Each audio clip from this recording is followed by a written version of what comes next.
So we can move on to our next the next category, which I'll let you start off with first, if anything. Best WoT series leak video or of 2020 or photo of 2020. The best real-time series video or photo. So the leak, not released by Rafe or WoT Prime, not officially released by them. Yeah, uh, that is a hard one. Um, every my mind is so broken, so almost every time think the best is the one I got the latest. So now it's been not Spain because that's a leak, but you haven't seen any filming there. But Mm-hmm. the one before that, in when they're filming in, when you can see Joshua standing down with the bow and arrow, so it looks like they probably are in Shinar or somewhere in a fortress. Right. Right. uh, that was great because that you see him in costume, and there was some action going on. I really like that one. Exactly. And mind you, obviously, 2020 was a little chaotic.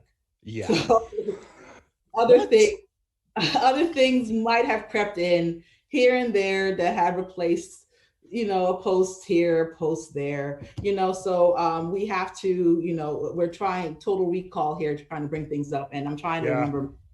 So I had to do some just, digging a little bit to remember. Oh yeah, I remember that. I remember that.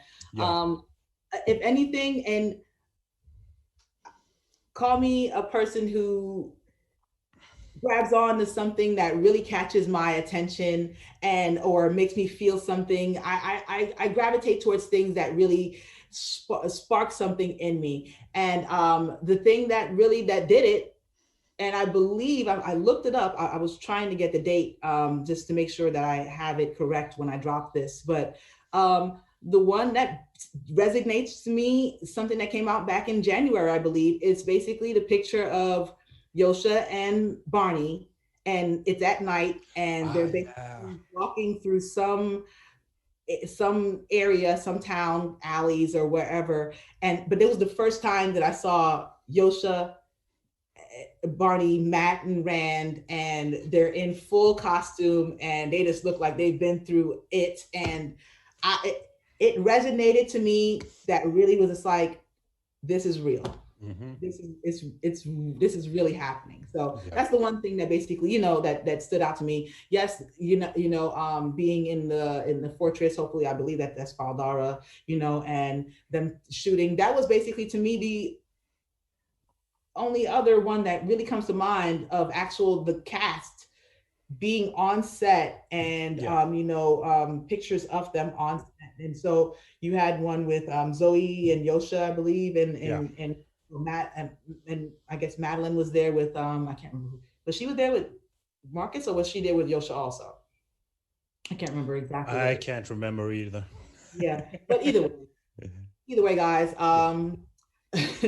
So yeah, where that was the one that stood out to me the most for the year. I was even wondering whether or not that even took place during 2021. I mean 2020, but yeah, it happened early this year, and so it just really stood out to me, guys. So I hope that it had the same effect on you all out there. Um, Another time, real quick, I just want to also just again basically speak about what we're doing here. We are here to bring attention to not only the Wheel of Time but to the Lightweaver Foundation. They're doing great things out there. They are raising money to help people in need, and there are tons of people in need right now all around the entire globe. And we see a light at the end of the tunnel, but that's only for one of the many issues this world is facing. Together, just like how they faced the the last battle, we can't do it alone. We have to do it together. So basically, whatever you can, every cent helps. So just go ahead and give something. Make sure you give something. And I'm glad you all are still here with the WoT-A-Holiday live stream. And I hope you're enjoying our topics today. So I'm going to get back into another category here. And we have the best Wheel of Time cast social media presence. The best Wheel of Time cast social media presence. Now, that's anybody on the cast. Yeah. And it doesn't specifically have to mean their media presence doesn't have to be Wheel of Time so associated. It could just be basically their media, do you follow them? Do you like them? And so this, if you have a person who is who is on the Wheel of Time that you really appreciate what they do on social media. So speaking with Androl before, I basically said that someone who comes to mind, as I said before, Madeline Madden definitely has a good presence, but someone that I always I follow and I always look at all her posts is Priyanka Bose. She does some great stuff. Especially through her quarantine, and she's there with her daughter and her family, and she speaks about women's just and upliftment and women empowerment and different things. And so I really appreciate basically seeing her posts whenever she does anything. How about you, Andrew? Any Yeah. people? Oh, I follow Priyanka. She's awesome. Mm-hmm. And but it's kind of fun because you can see there's different personalities on every actor. You can see Daniel Hennis, he's Mm-hmm. out running, he's playing with his dogs. That's Absolutely. lovely. I love dogs. Mm-hmm. So, Mm-hmm. but you also have Barney Harris, more erratic presence on Twitter and Instagram. He's there, he's gone. He's there, he's gone. He's like he is the essential trickster of the bunch. So I love that because that's total Matt's character.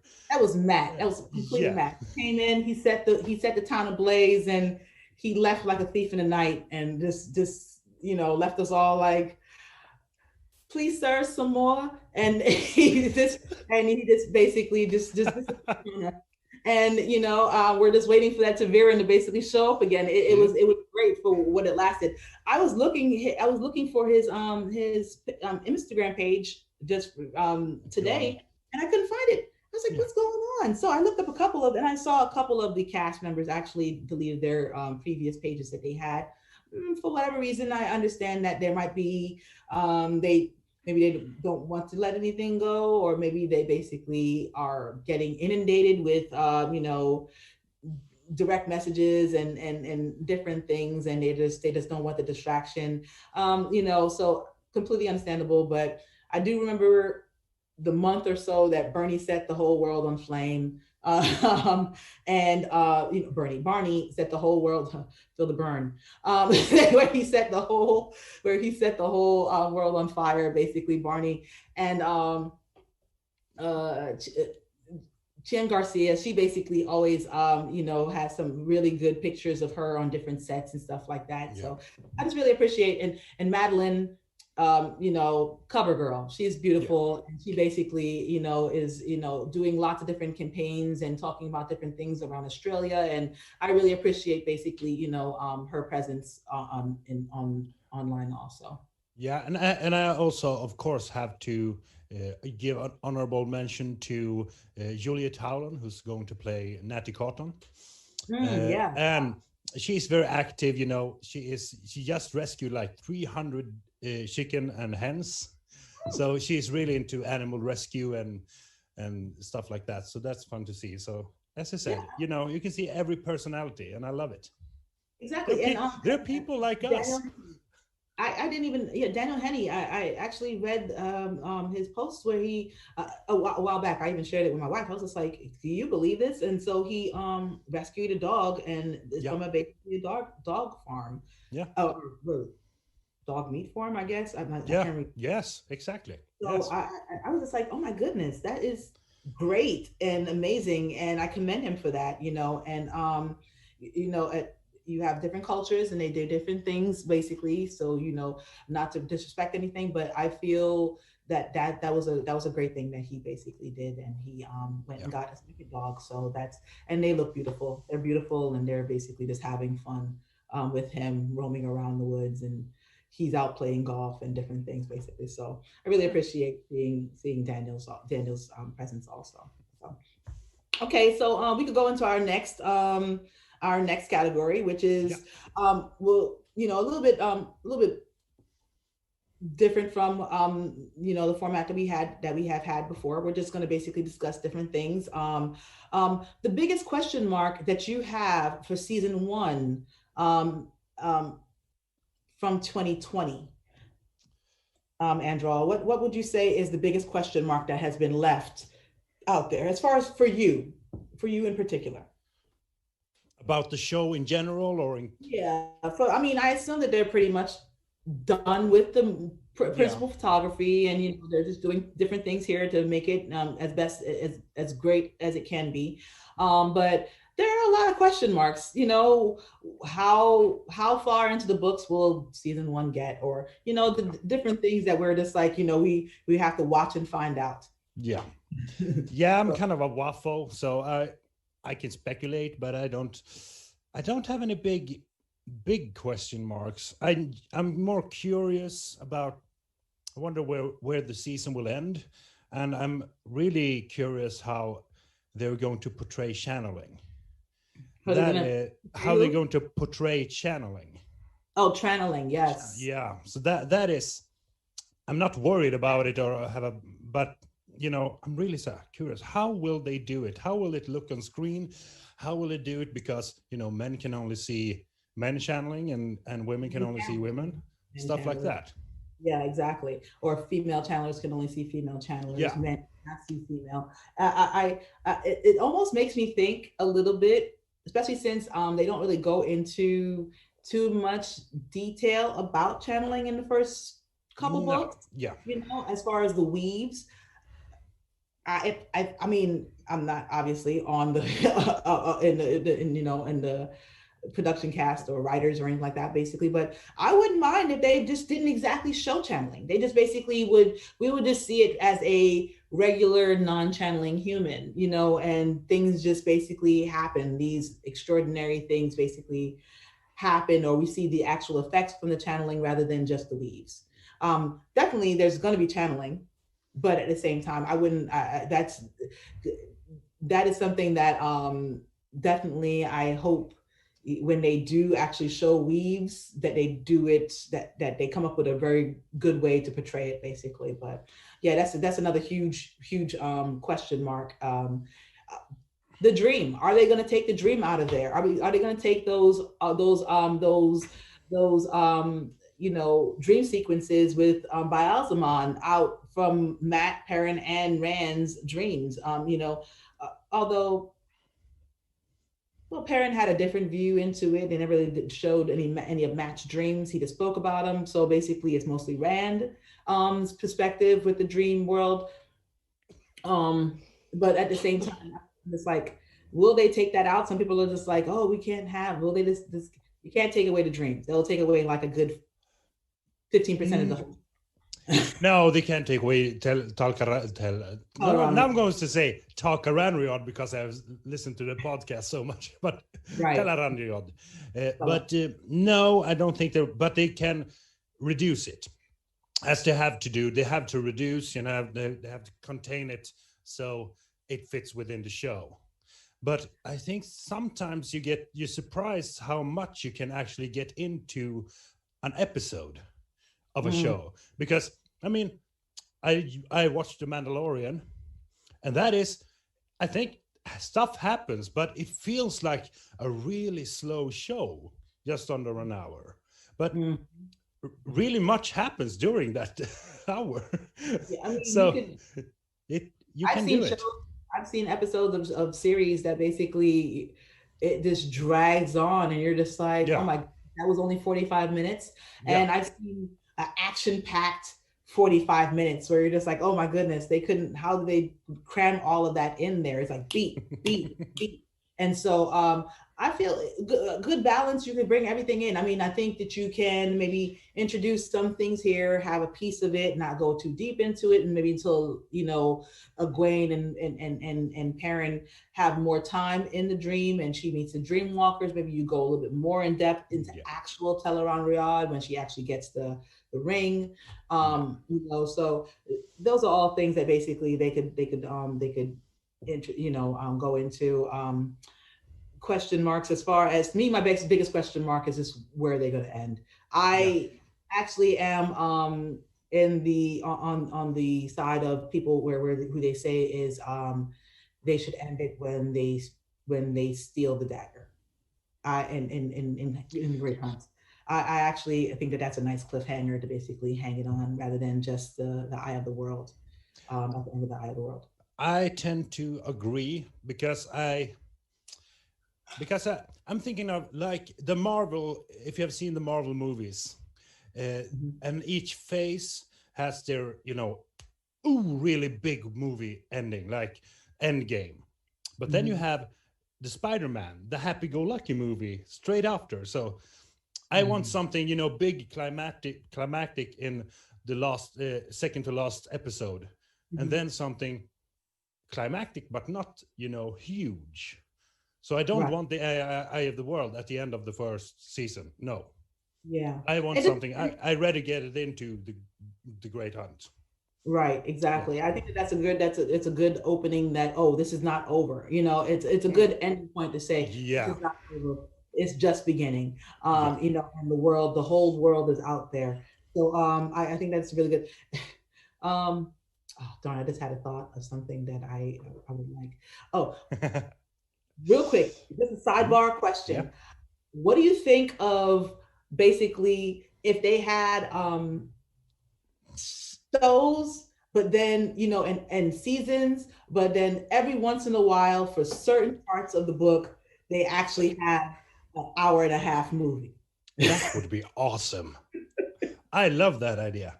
I And they just could do I it. They always could had do that in my it. brain. Yeah. Huh? Yeah. I love that idea. I mean, because I would see it would be great to have that slow build, and then sorry guys if you're if for spoilers, I apologize if you guys are still hanging in there, spoilers. But like from when Rand basically gets taken by the Aes Sedai all the way to the end of Dumas Wells movie. I just feel, I mean, don't get me wrong, Game of Thrones has definitely showed me that they could basically show huge, war scenes, lots of, in one episode, Yeah. so that's not a specifically might not be a great example. If anything, more so to me, I feel like the last battle to have that episode after episode feels to me like I would love to just have that in a 3 hour movie. Yeah. The last, Yeah. but I mean, combine it. They have the BBC does series that's like 1.5 hour each episode, like Sherlock. So why not? If you could combine it, you do some episodes that are 40, 45, 50 minutes. And that's the good thing about streaming. You don't have to adapt to, oh, we have to have 15 minutes of commercials. No, mm-hmm. it's Amazon. You own that shit. You can do whatever you want. This is all You can, mine. today we're Exactly. doing 1 hour and 15 minutes because we need that. Exactly. Why not? And Yeah. I'm not up against anyone's schedule. It's all streaming. So it could be as long as I want it to be. And that's my hope as far as for the 8 episode season that we're basically going to be in. That Yeah. since it's eight episodes, why not make it an hour and 15 minutes? I mean, Yeah. extra 15 minutes could get you a very long way through telling a full rendition of the Eye of the World and a little bit of Great Hunt. So hey, play. I don't want you to be loose and fast with it, Amazon, but at the same time, please, go ahead and give yourself a couple of extra minutes on my dime, please. And at the same time, please, please. I know it hasn't been completely, it hasn't been spoken about yet, but I'm hoping that they do the weekly release. So that just being said, I just Yes. want to say Yes. my Yes. piece. Yes. But I'm fine with it. Like they've done it before. Like they release the first 3 episodes and then do a weekly release. But yeah, I yeah, really love. I honestly, I think that would be great too. And the streaming has, I mean, how the possibilities are endless. You basically it's just free form. You basically can do whatever you really want to do. So that's great. 3 episodes, and then you get people basically, committed to it, and then you basically drop the Yeah. rest. That sounds great to me.